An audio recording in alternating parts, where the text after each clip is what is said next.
Empire is huge and relies on distant, isolated legions to protect every far-flung province.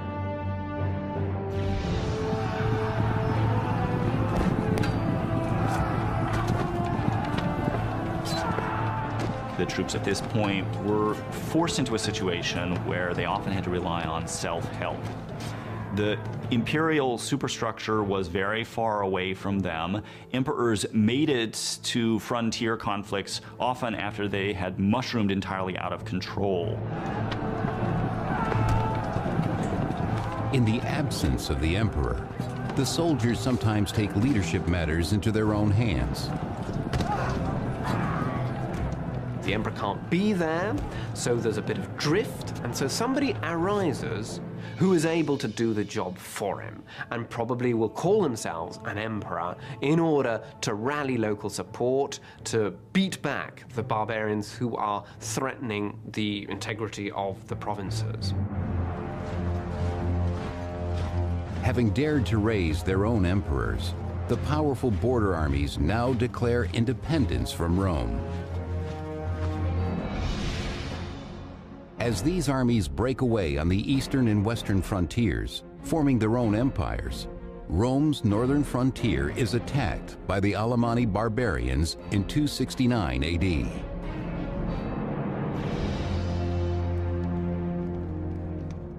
In his palace in Rome, the true Roman Emperor Claudius II is troubled by this devastating assault on Roman soil.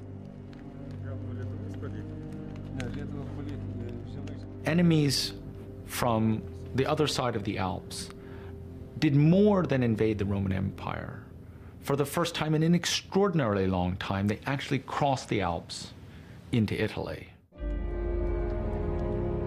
Claudius seeks the advice of his powerful cavalry commander, Aurelian, a man whose military discipline is described by the 3rd century historian Vopiscus. Aurelian, from his earliest years, was very quick of mind and famous for his strength. He never let a day go by without practicing the spear, the bow and arrow, and other weaponry. Aurelian's skills will soon be tested as news from the frontier worsens. Distraught refugees from northern Italy bear witness to the devastation. With this invasion, the danger of a mutiny within the army becomes even greater. If barbarian people threatened to invade, then the local people would simply proclaim emperor whoever happened to be the military commander in the region at the time. In order to keep the northern frontier from breaking away as well, Claudius must act quickly to stop the encroaching Alemanni forces.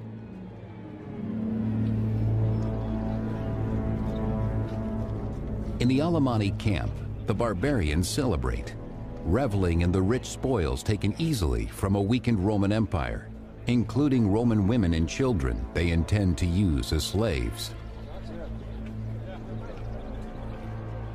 We've got inscriptions, actually, which talk to us, which tell us about parties of raiders who've gone into Italy and taken lots of prisoners. So it's sort of easy pickings, to some extent, for these raiders. They're preying on an empire that is not at its peak at this time. The groups of Alemanni are led by powerful chieftains who ensure their warriors' loyalty by rewarding them with slaves of Roman blood. But the barbarians' greed knows no end.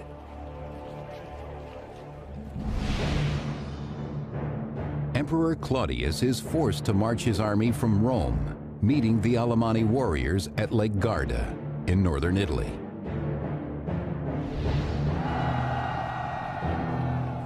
Claudius and his men face a brutal enemy, 4th century historian Ammianus Marcellinus. Rushing forward with more haste than caution, they threw themselves on our squadrons of horse with horrible grinding of teeth and more than their usual fury. Their hair streamed behind them, and a kind of madness flashed from their eyes.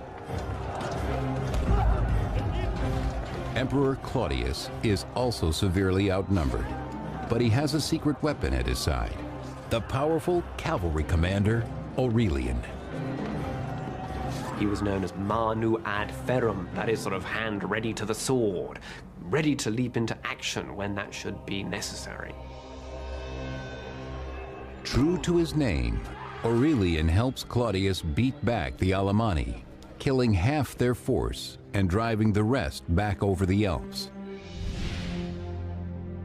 And in an effort to better secure Italy from future barbarian attacks, Emperor Claudius and Aurelian traveled to the Balkans to increase the military presence there.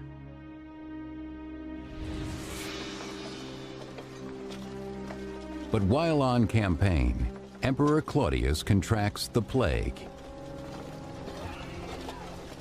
Claudius's reign was short. He ruled from 268 to 270. He had a signal military success in the year 269, heavily advertised at the time and much talked about later. But this success, the defeat of the Alemanni, is not enough to restore the empire. As Emperor Claudius's life slips away, it is clear that this task must fall on his trusted general, Aurelian.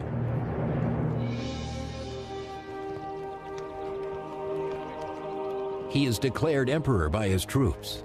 Aurelian repays them by sacrificing to the god of soldiers, Sol Invictus, the unconquered sun, a deity now emerging as the god of victory within the army.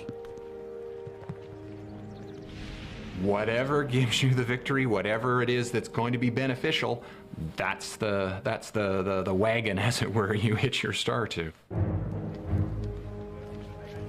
A man of low birth, Aurelian now rises to the highest position in the empire because of his military brilliance, like many great generals before him.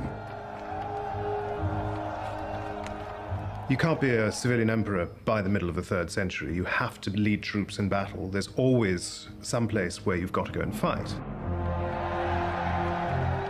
Aurelian will need the loyalty of the soldiers and the strength of their god as he faces a familiar enemy.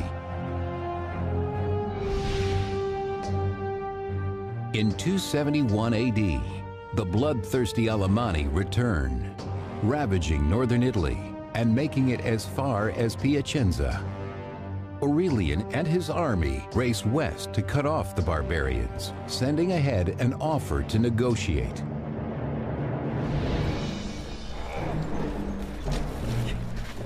But the Alemanni have other plans. He invited the barbarians to give themselves up, but reportedly they replied that they were free men and they could show him how free men can fight. Sure enough, at dusk, in the wooded area south of Piacenza, they ambushed the Roman army, which suffered heavy losses. In the forest, the Roman soldiers are no match for the barbarians. Why was an ambush such a successful tactic against Roman troops? And largely the answer lies in the form of organization of the Roman armies. They were trained, the discipline consisted in training them to actually fight in a line, in a formation. And evidently you can do so only when the conditions are met where you can develop that formation, which is not the case in a wooded area. Needless to say, the barbarians knew that. Caught in a wooded trap, the Roman army is thrown into confusion and routed. For Aurelian, the defeat is devastating. The troops are, in some ways, very loyal to their own commanders, but they're also very fickle. So if an emperor is winning, they are happy to support him. Once an emperor starts to lose, then he's almost certainly done for. Aurelian rallies what troops have survived, praying that they will remain loyal. He needs them now more than ever to keep the Alemanni from reaching the city of Rome. When Rome's frontier armies break away from the rest of the empire, Emperor Aurelian's legions are left helpless against the fierce Alemanni barbarians now heading into the heart of Italy.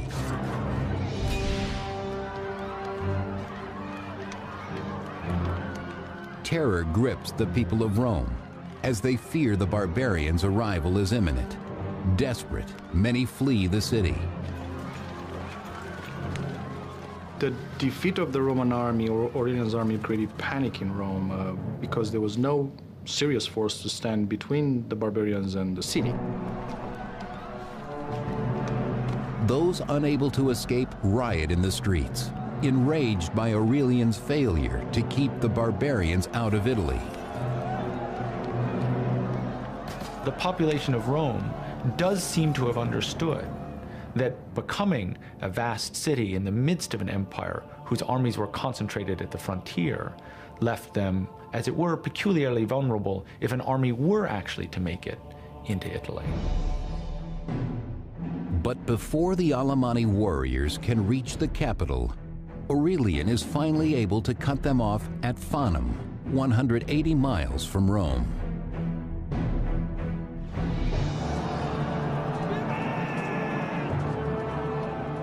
After his recent defeat, Aurelian must win back his army's loyalty with nothing less than absolute victory.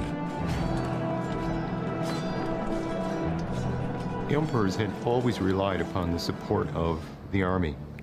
And emperors may have presented themselves as champions of the Republic, but the reality, the underlying reality of imperial powers, it always depends upon the army.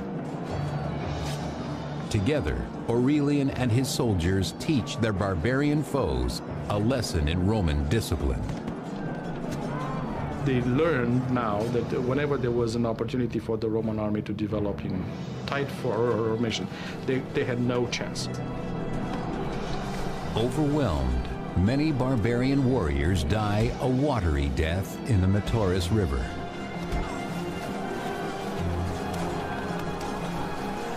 Aurelian's victory drives the Alemanni from Italy at last.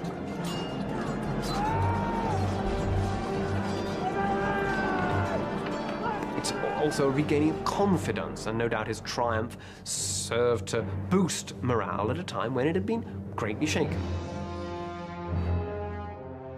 But Aurelian's hard-won triumph in Italy is quickly overshadowed by news of rising conflict from the city of Palmyra on the empire's eastern frontier.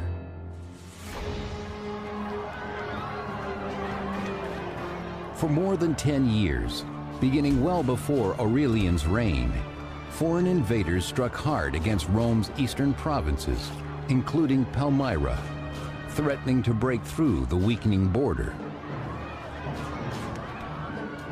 And this ongoing flow of populations, some of whom were highly militarized and used quite different tactics than the Romans were used to, caused very profound problems in the eastern provinces.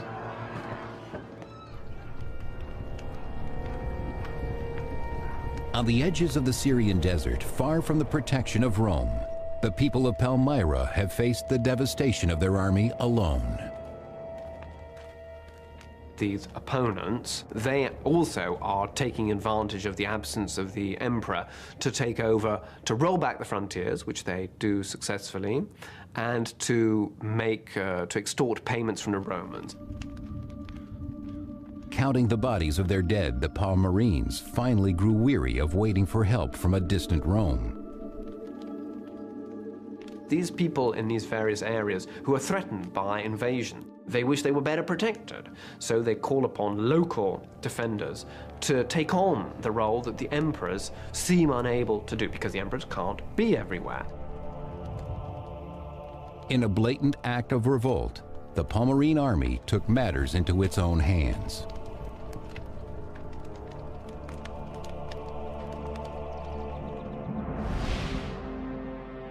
As a result, for the past decade, the eastern provinces have called themselves the Palmyrine Empire, breaking away from Rome. Now they make a direct threat against Emperor Aurelian by taking the fertile Roman land of Egypt.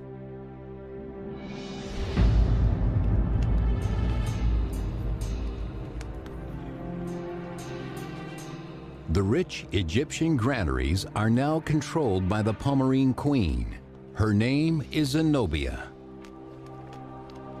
We're fascinated by this figure of a woman of the East wielding such control, perhaps a latter-day Cleopatra type. And incidentally, I mean, she did try to associate herself with Cleopatra. When they took over Egypt, she sought to sort of establish a connection in order to reconcile the Egyptians to her rule. With Egypt under her thumb, Zenobia basks in her power, ordering the granaries to stop shipments of grain to Rome, cutting off one of the empire's main sources of food. Italy was, of course, the affective heart of the empire. It was where the empire began. But Africa and Egypt had long been the breadbasket of the empire. That's where the agricultural wealth was concentrated. Queen Zenobia, with her loyal general Zubdus at her side, now holds the empire's grain hostage, sending a clear message to Rome that the Palmyrene are powerless no more.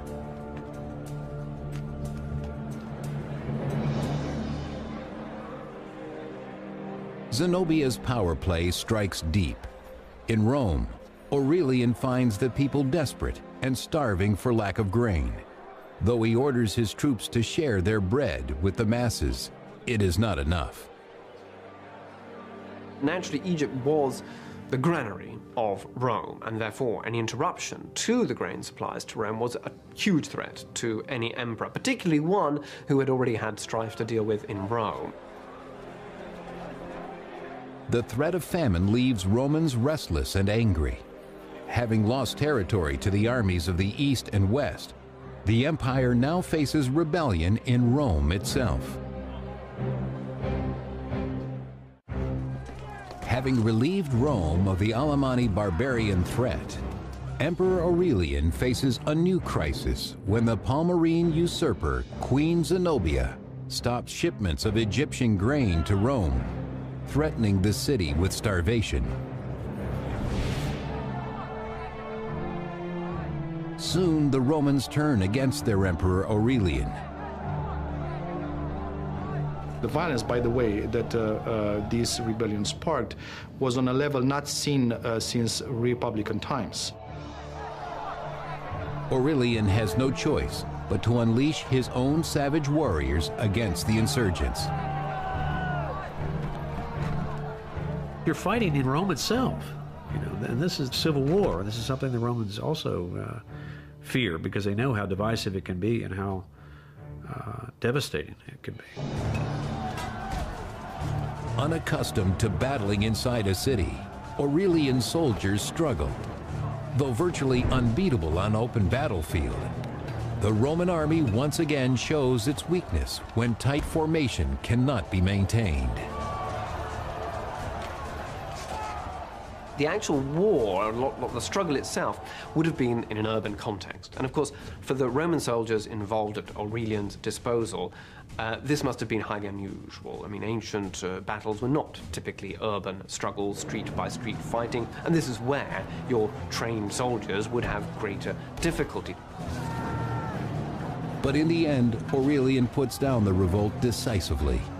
The 4th century historian Eutropius.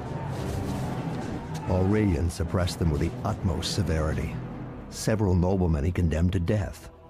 He was indeed cruel and bloodthirsty, and rather an emperor necessary for the times than an amiable one.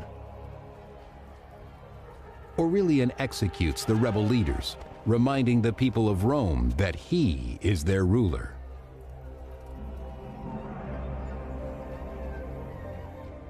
The emperor has crushed the resistance. He now rebuilds the city walls against external forces. Rome will be strong and safe in his hands. In the aftermath of the military crisis in northern Italy, at the start of his reign, the Emperor Aurelian provided that the city of Rome should be outfitted with a new set of walls.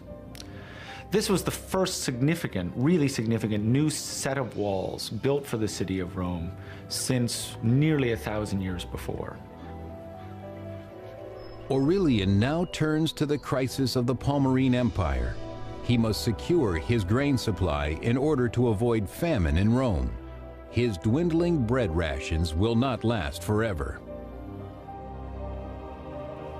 Well, Aurelian was determined to reassert control over all areas of the empire, and so he moves east in 272 to regain control. His first target is the former Roman city of Antioch, then part of the larger region called Syria.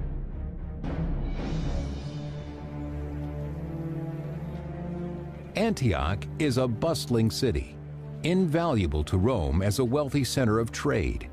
But now, under the control of the Palmyrene Empire, it becomes a safe haven for the fugitive queen Zenobia. Zenobia and her generals knew for sure that Antioch would be the first city, the first thing Aurelian would have to conquer upon entering Syria. So she barricaded herself in the city, and Zabdas drew the army in the Orontes plain to the west of Lake Antioch. Zenobia enjoys her prestige, happy to let her generals ready themselves for war just outside the city walls.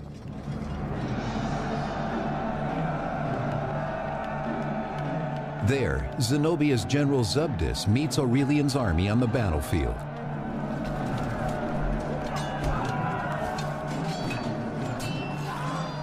You have walls of Romans moving in lines, man to man, fist to fist. You can't kill somebody until you look them in the eye.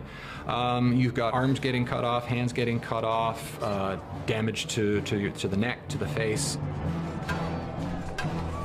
But as his infantrymen fall prey to the swords of the Palmyrenes, Aurelian knows his only chance is to outmaneuver General Zabdas. It is during this battle that Aurelian instructed his highly disciplined light cavalry to perform what later came to be known as the feigned retreat stratagem.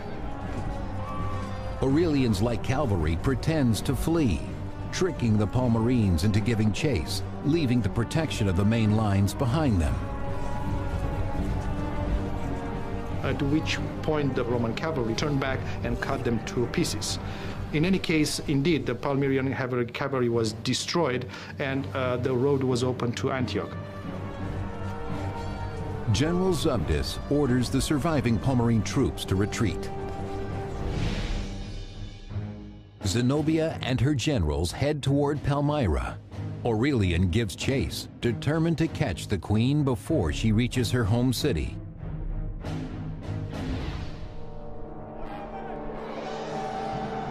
But in the Syrian desert, Aurelian faces unexpected obstacles.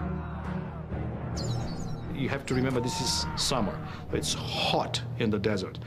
So harassed by both the hot summer and the Arab nomads that had remained loyal to Zenobia, Aurelian and his army pursued or pushed to Palmyra. But an arrow wound delays Aurelian's pursuit, giving Zenobia time to secure herself in Palmyra. Cursing his nomad attackers, Aurelian vows to capture their queen. In 272 AD, Emperor Aurelian defeats Zenobia's army at Antioch. But in pursuit of the fleeing queen, Aurelian is ambushed, allowing her to reach the safety of Palmyra.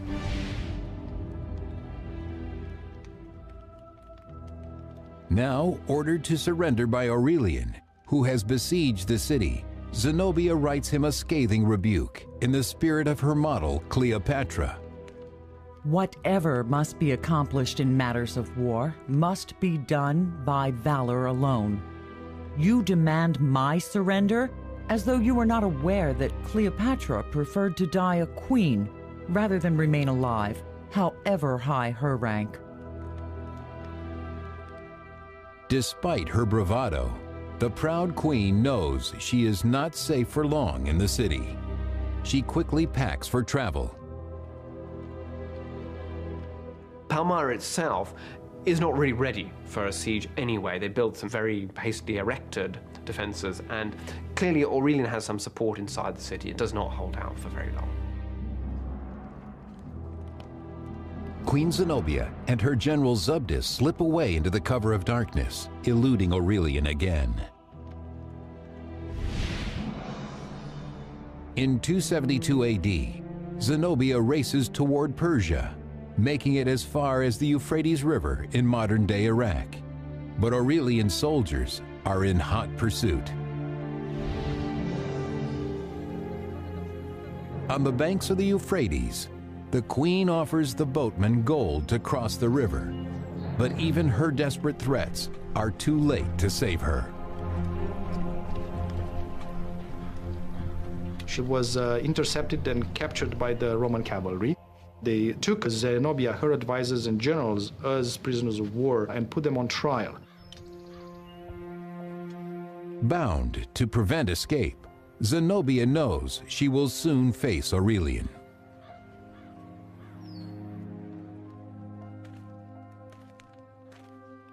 Having won back the throne of Palmyra, Aurelian finally confronts the rebel Zenobia, a woman whose boldness he can't help but admire. In his own words, "What manner of woman she is, how wise in counsels, how steadfast in plans, how firm toward the soldiers, how generous when necessity calls, and how stern when discipline demands." But facing likely execution, Zenobia's courage begins to wane. Zenobia pleaded that she had been led astray by bad advice, on which account her advisor was put to death, and so was the general Zabdas. Aurelian has a different fate in mind for the beautiful queen once they reach Rome.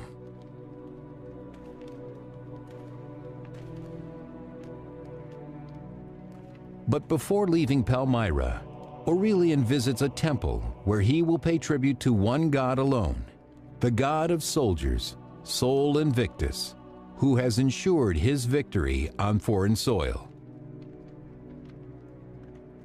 He clearly had in mind an alliance between him and the sun god that was responsible for his successes in Palmyra. He presented himself on his coins in terms of an association of the emperor to the god, Sol Invictus. Where we're moving into this dimension of associating the emperor very closely with one particular divinity, who clearly, given the success that Aurelian had enjoyed, people might believe in.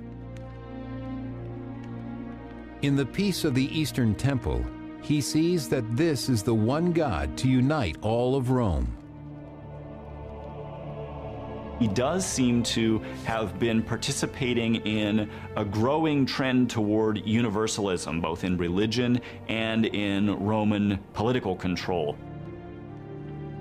Offering his own blood as sacrifice, Aurelian promises his God a nation of worshipers.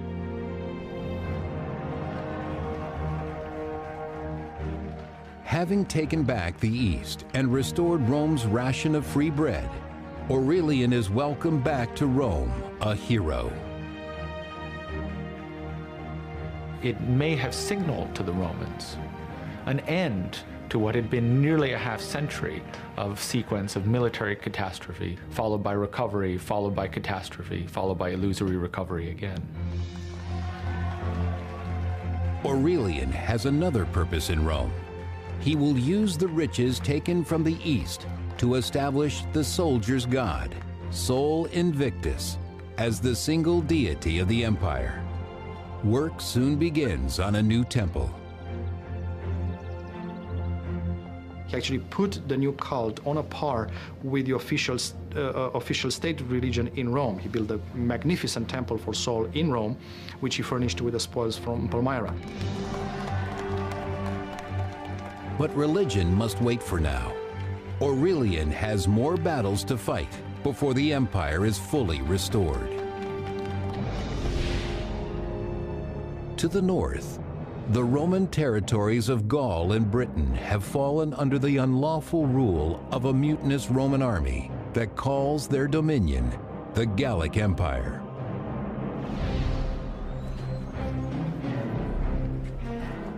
Resembling their barbarian foes more every day, the Gallic soldiers scorn Roman honor, naming the arrogant Roman general Tetricus their emperor. You have armies popping up all over the place, proclaiming their generals emperor, and then they have to fight, and whoever wins is the one who ends up being the legitimate emperor in the end. The separation of the Gallic Empire was, of course, frightening for Romans. It was a major loss. It was humiliating to have such a significant portion of the traditional Roman Empire in another man's hands.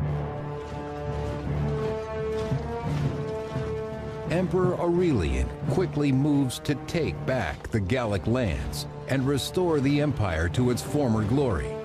All that stands in his way is Tetricus and the Gallic army. Having defeated Queen Zenobia and recovered the east, Aurelian now vows to take back the lost territory in the west from the usurper Tetricus and unite all Romans under one god, Sol Invictus, warrior god of the soldiers. In 274 AD, the mutinous Gallic Empire encompasses both Gaul and Britain.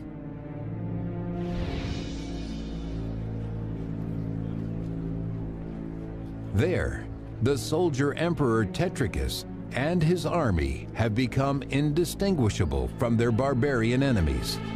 Undisciplined, they revel in the torment of their prisoners. The job of soldier emperor was tremendously dangerous because they're in power only because they are proclaimed by their troops. But it's a very difficult thing once in power to maintain that, because you have to avoid internal conflicts with other potential generals who see themselves as possible emperors. Tetricus cannot show any weakness to his troops.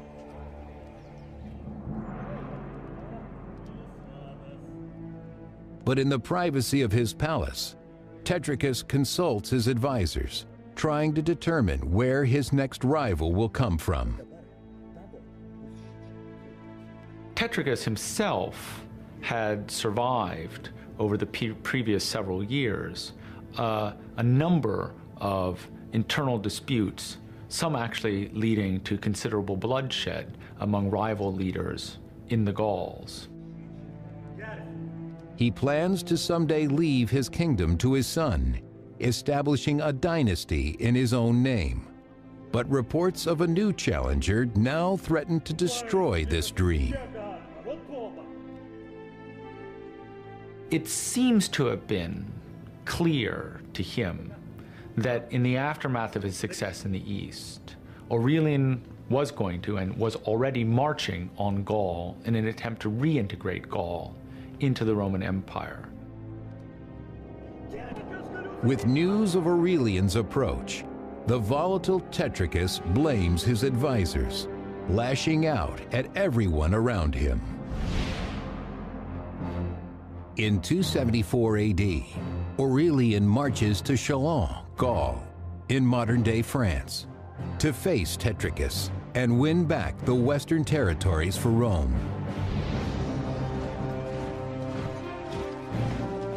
Aurelian and his men meet Tetricus in the forests of Chalons, where the fighting is fierce.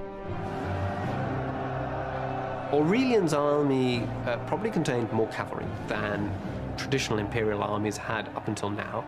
As for Tetricus's army, well, there were still important legions along the Rhine guarding these areas. It would have been a battle between forces, much similar forces with similar equipment at their disposal, and therefore all the bloodier and more devastating for the armies involved. It is Tetricus's army that now bears the brunt of Aurelian's vengeance. Having dared to name another as their emperor, it is they who remain the greatest threat. Part of the crisis of the 3rd century is the importance that the army plays in choosing an emperor. This is something that's relatively new in the Roman world, and it's a result of constant warfare. The army becomes more powerful, it becomes more able to choose emperors, and it becomes more able to impose its own choice of emperors on Rome itself. Aurelian cannot allow this affront to his power. As Tetricus's army falters, Aurelian orders his troops to cut them down, showing no mercy. Some sources claim that Tetricus realized the game was up even before the battle, but it looks as though he did fight it out to the end, and it was, in the end, Aurelian who gained the victory. It is the culmination of his efforts to reunite the empire. In the end, he takes the usurper Tetricus prisoner.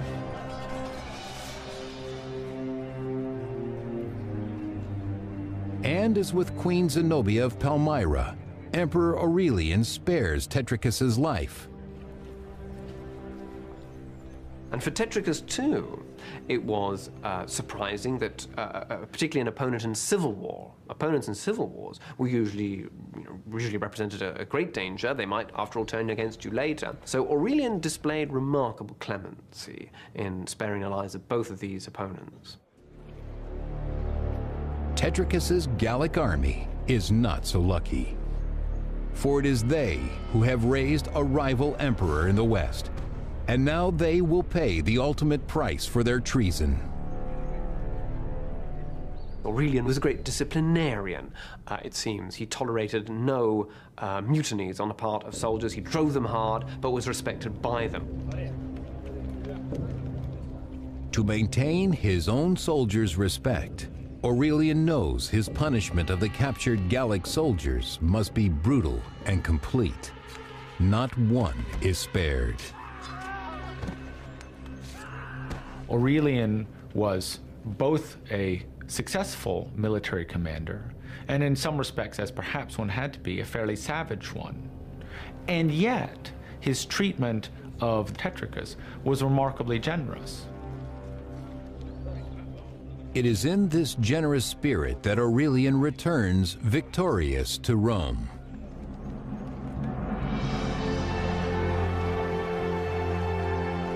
There, after 4 years of non-stop campaigning, Aurelian celebrates his reunification of the empire with a spectacular triumph parade, displaying high-ranking captives from every far-off conquest. There's all sorts of other lore that goes with this ceremony, which mark it out as distinct and in some way both as barbaric and awesome. The presence of the emperor Aurelian in Rome, and the presence of the emperor in order to celebrate an actual military victory, was a novel event for its entire generation. The defeated usurpers Zenobia and Tetricus are paraded as well, evidence of Aurelian's successes in the East and West. It was a humiliating spectacle to be paraded through Rome as a captured enemy leader. It implied, as it were, that probably you lacked the courage to have died in battle. Humiliated though they may be, Zenobia and Tetricus and the other captives are allowed to live by the generous Emperor Aurelian. He also shows his generosity to the people of Rome. Aurelian himself distributed largely the bread, the pork meat, but also, we are told, white tunics of Egyptian and African cloth. So it was clearly a very generous display of force there.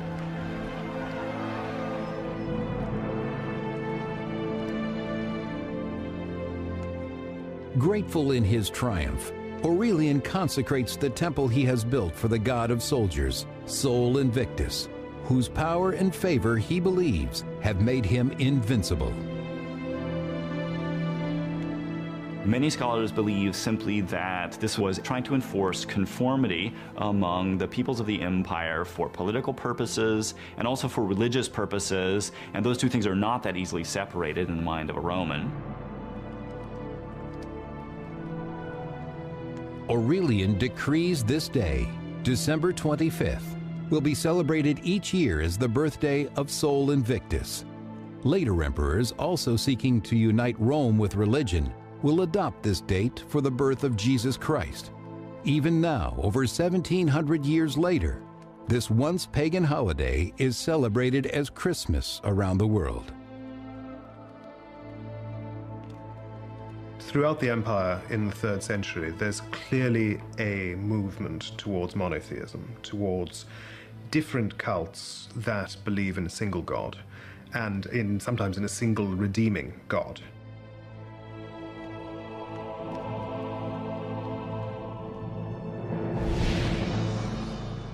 The United Roman Empire now stretches from Palmyra to Britain, but in 275 AD, barbarians again wreak havoc in the east. Aurelian marches his army to Thrace to prepare for battle.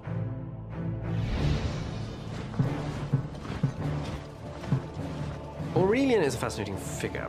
He was a very energetic and dynamic individual. If you think of all the places in which he campaigned in his life, he must have had tremendous energy. It is this drive and energy that earn him the loyalty of his troops. Aurelian is very successful as a military leader. He knows his troops. He works very effectively with them. I'm sure he rewards them on a regular basis. He can, I think, depend on a significant ongoing support from the soldiers. They trust him. You know, they see him as their leader. Having brought these soldiers the glory and honor of unimaginable victory, Aurelian never suspects the betrayal that festers among their ranks.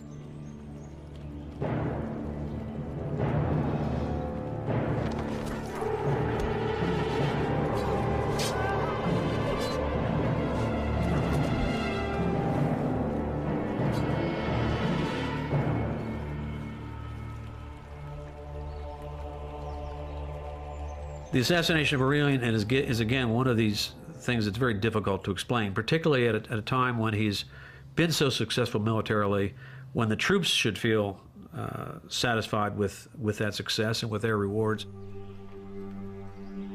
Their treacherous act leaves the empire in shock. As far as we know, the news that the emperor was dead were received with disbelief. And a lot of sadness. He was buried with great pomp in a magnificent tomb at the very spot where he was assassinated. Rome mourns the loss of a great emperor, one who has saved the empire from certain collapse. I think Aurelian's importance lies in the fact that it's the beginning of the Roman recovery, of the, as it were, the central Roman machine coming back to life, and he managed to reunite the empire, to bring it all under his central control. But in the end, not even the god of soldiers could protect him from the swords of traitors. And the empire he had worked so hard to unite fragments again.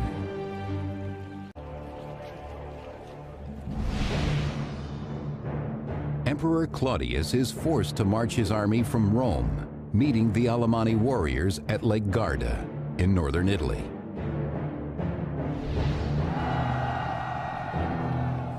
Claudius and his men face a brutal enemy, 4th century historian Ammianus Marcellinus. Rushing forward with more haste than caution, they threw themselves on our squadrons of horse with horrible grinding of teeth and more than their usual fury. Their hair streamed behind them, and a kind of madness flashed from their eyes. Emperor Claudius is also severely outnumbered, but he has a secret weapon at his side, the powerful cavalry commander Aurelian.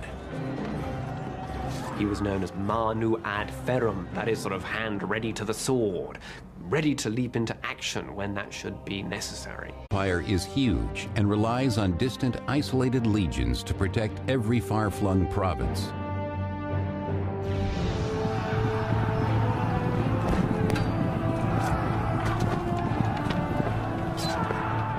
The troops at this point were forced into a situation where they often had to rely on self-help. The imperial superstructure was very far away from them. Emperors made it to frontier conflicts often after they had mushroomed entirely out of control. In the absence of the emperor, the soldiers sometimes take leadership matters into their own hands. The emperor can't be there, so there's a bit of drift, and so somebody arises who is able to do the job for him, and probably will call themselves an emperor in order to rally local support, to beat back the barbarians who are threatening. Claudius must act quickly to stop the encroaching Alemanni forces.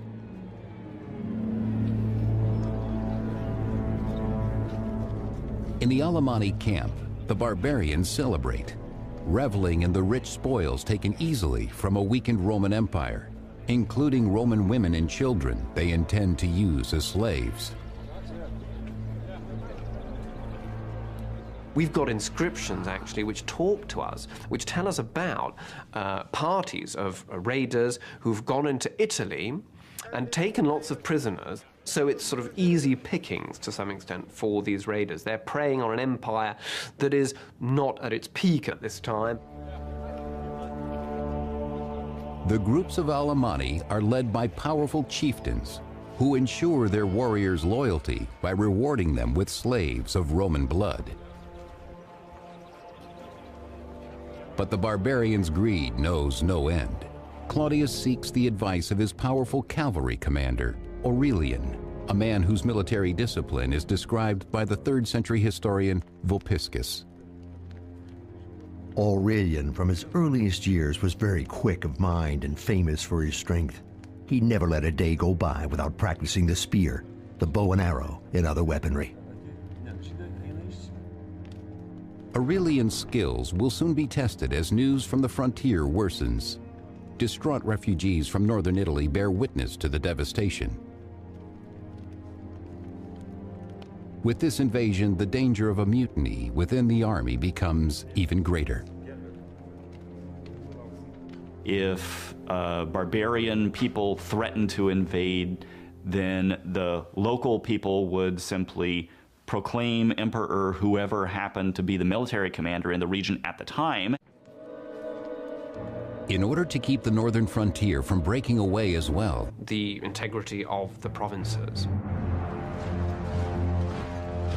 Having dared to raise their own emperors, the powerful border armies now declare independence from Rome. As these armies break away on the eastern and western frontiers, forming their own empires, Rome's northern frontier is attacked by the Alemanni barbarians in 269 AD.